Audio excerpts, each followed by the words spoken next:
What is your reaction to what the Attorney General had to say today about the way you conduct voting in Colorado?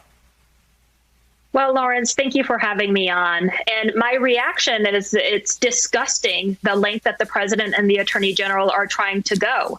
It doesn't take much to realize what they're trying to do. They're trying to undermine confidence in the election and suppress turnout in November.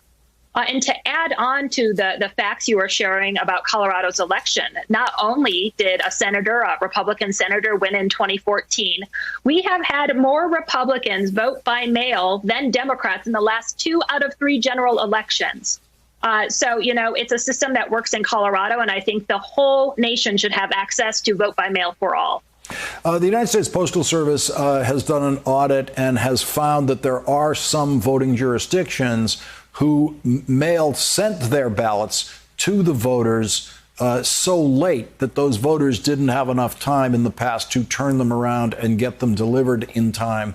What was your reaction to that audit, and what steps does Colorado take to make sure the voters have enough time to deliver their ballots? Well, we don't see the issues outlined in the audit in Colorado. Our system works really well. And I would just encourage the rest of the nation to look towards Colorado's election model. So we send out ballots about 3 weeks before the election and actually ask Coloradans to stop mailing mail ballots back 8 days before Election Day and instead drop them off at one of hundreds of mail ballot drop boxes. And Lawrence, I'm really proud to share that we're going to have over 360 drop boxes across the state, an increase of 49% since I became Secretary of State. When do you count the mail-in ballots? We start tabulation 15 days before Election Day.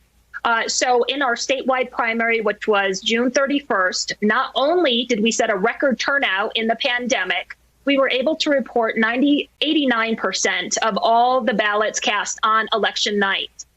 But with that said, I know one of the many lies the president is spreading is the idea that ballots not counted on election night are no good. And that's just not true. Well, how much time does a Colorado voter have to get the ballot in? Does it have to arrive by Election Day in Colorado? It does. It does have to arrive by Election Day, 7 p.m. on election night. The polls close and the county clerks need to have those ballots. With that said, we have a very accessible election. We lead the nation in terms of percentage of eligible people registered, and we always are number 1 or number 2 in terms of turnout. So our election model works, and about 75% of Coloradans who vote a mail ballot actually return them to a drop box instead of through the mail. Colorado is a very big state, and we've seen delays in the mail. I personally mailed a birthday card in Los Angeles, a distance of 3 miles, took 17 days. That was back in the end of July. Are you worried about those kinds of stories in mail delivery this year? Well, I hope whoever was receiving that card wasn't too upset with you for receiving it so late. But I guess I would say in Colorado, I'm confident that mail ballots will arrive on time.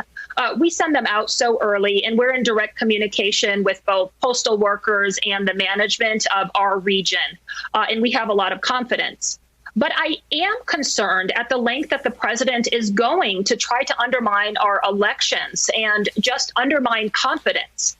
Not only is he attacking the post office because he believes it's a way to stop Democrats from voting, he's threatening to send armed law enforcement to the polls, which is a tactic straight out of the Jim Crow South.